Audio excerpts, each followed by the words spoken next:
ಎಲ್ಲರಿಗೂ ನಮಸ್ಕಾರ. ಮತ್ತೊಮ್ಮೆ ಎಜುಕೇಷನ್ ಅಡ್ಡ ಯೂಟ್ಯೂಬ್ ಚಾನಲ್ಗೆ ಎಲ್ಲರಿಗೂ ಸ್ವಾಗತ. ಇವತ್ತು ವಿಡಿಯೋದಲ್ಲಿ ಏನಂತಂದರೆ, ಅಬಕಾರಿ ಇಲಾಖೆ ಮತ್ತು ಪೊಲೀಸ್ ಇಲಾಖೆಯಲ್ಲಿ 4411 ಹುದ್ದೆಗಳ ಖಾಲಿ ಬಗ್ಗೆ ನಾವು ಇವತ್ತು ತಿಳ್ಕೊಳ್ಳೋಕ್ಕೆ ಹೋಗ್ತಾ ಇದ್ದೀವಿ. ಇವಾಗ ಮೊದಲಿಗೆ ಅಬಕಾರಿ ಹುದ್ದೆ ನೋಡೋದಾದರೆ, ಒಂದು ನೋಟಿಸ್ನಲ್ಲಿ ಬಂದಿರೋ ಹುದ್ದೆಗಳು ಎಷ್ಟಂತೇಳಿ ಈ ಕಡೆ ಕ್ರಮ ಸಂಖ್ಯೆ ಇದೆ, ಈ ಕಡೆ ಹುದ್ದೆ, ಇಲ್ಲಿ ವೇತನ ಶ್ರೇಣಿ, ಇದು ಹುದ್ದೆ, ವೇತನ ಶ್ರೇಣಿ, ಮಂಜೂರಾದ ಹುದ್ದೆಗಳೆಷ್ಟು, ಅದರಲ್ಲಿ ಕಾರ್ಯನಿರ್ವಹಿಸುತ್ತಿರುವ ಹುದ್ದೆಗಳೆಷ್ಟು, ಖಾಲಿ ಹುದ್ದೆಗಳೆಷ್ಟು ಅಂಥೇಳಿ ಇಲ್ಲಿ ನಮಗೆ ಡೀಟೇಲ್ಸನ್ನು ಕೊಟ್ಟಿದ್ದಾರೆ. ಸೊ ಇಲ್ಲಿ ಯಾವ್ಯಾವ ಖಾಲಿ ಹುದ್ದೆಗಳು ಇದ್ದಾವೆ ಅಂತ ನೋಡೋದಾದರೆ, ಇಲ್ಲಿ ಅಬಕಾರಿ ಜಂಟಿ ಆಯುಕ್ತರು ಅಂತ ಇದೆಯಲ್ಲ, ಅಬಕಾರಿ ಜಂಟಿ ಆಯುಕ್ತರ ಇಲಾಖೆ ಒಳಗೆ ಆರು ಪೋಸ್ಟ್ಗಳು ಖಾಲಿದಾವೆ. ಜಂಟಿ ಉಪ ಆಯುಕ್ತರೊಳಗೆ 1, ಇಲ್ಲಿ 7, ಈ ಥರ ಪೋಸ್ಟ್ಗಳಿವು ಖಾಲಿ ಇದ್ದಾವೆ.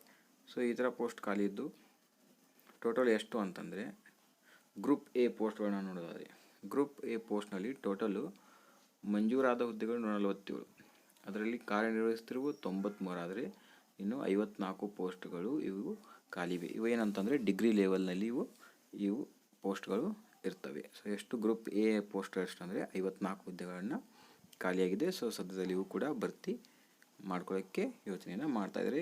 ಎಲ್ಲಿವರೆಗೂ ಅಂತಂದರೆ ಒಳ ಮೀಸಲಾತಿ ಅಂತ್ಯ ಆಗುವವರೆಗೂ. ಗ್ರೂಪ್ ಬಿ ನೋಡೋದಾದರೆ ಸಹಾಯಕ ನಿರ್ದೇಶಕರು, ಅಬಕಾರಿ ಉಪ ಅಧೀಕ್ಷಕರು, ಹಿರಿಯ ರಾಸಾಯನಿಕ ತಜ್ಞರು ಅಂಥೇಳಿ ಹಲವಾರು ಪೋಸ್ಟ್ಗಳಿದಾವೆ.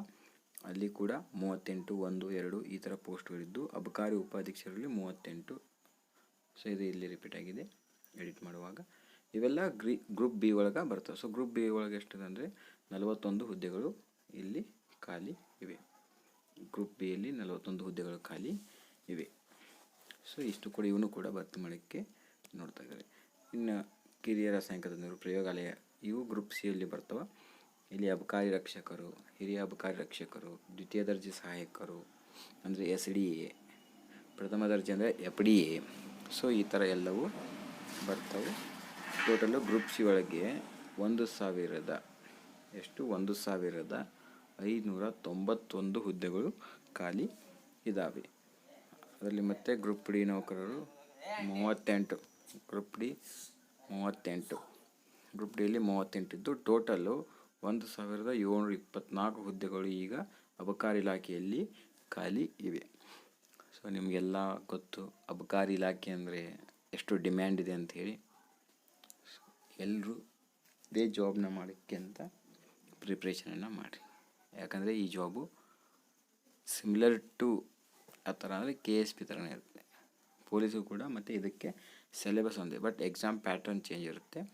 ಸಿಲೆಬಸ್ ಒಂದೇ. ಅಲ್ಲಿ ನೀವು GK ಓದಬೇಕಲ್ಲ, ಸರಿ ಜನರಲ್ ನಾಲೆಜ್ ಅಂತ ಬರುತ್ತೆ, ಇಲ್ಲಿ ಸಬ್ಜೆಕ್ಟ್ ವೈಸು ಕೊಟ್ಟಿರ್ತಾರೆ ಅಷ್ಟೇ. ಇನ್ನು ಪೊಲೀಸ್ ಕಾನ್ಸ್ಟೇಬಲ್ 4411 ಪೋಸ್ಟ್ಗಳನ್ನು ನಾವು ಸದ್ಯದಲ್ಲಿ ತುಂಬಿಕೊಳ್ಳಿವೆ ಅಂಥೇಳಿ. ಕರ್ನಾಟಕ ಮುಖ್ಯಮಂತ್ರಿ ಸಿದ್ದರಾಮಯ್ಯ ಶುಕ್ರವಾರ ರಾಜ್ಯದಲ್ಲಿ ಕಾನೂನು ಮತ್ತು ಸುವ್ಯವಸ್ಥೆಯನ್ನು ಬಲಪಡಿಸುವ ಸಮಗ್ರ ಪ್ರಯತ್ನವನ್ನು ಘೋಷಿಸಿ ಸರ್ಕಾರ 4411 ಪೊಲೀಸ್ ಸಿಬ್ಬಂದಿ ನೇಮಕಾತಿಗೆ ಅನುಮೋದನೆ ನೀಡಿದೆ ಎಂದು ಬಹಿರಂಗಪಡಿಸಿದ್ದಾರೆ.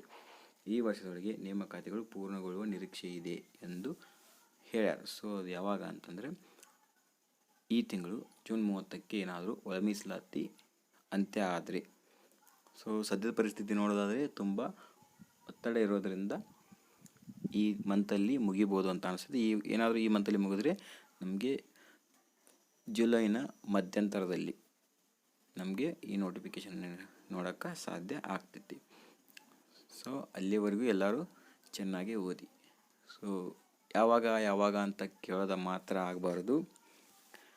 ಅದು ಬಂದಾಗ ನಮ್ಮ ಶ್ರಮ ಕೂಡ 100% ಆಗಿರಬೇಕು ಅಂತ ಹೇಳ್ತಾ ಈ ವಿಡಿಯೋನ ಮುಗಿಸ್ತೀನಿ.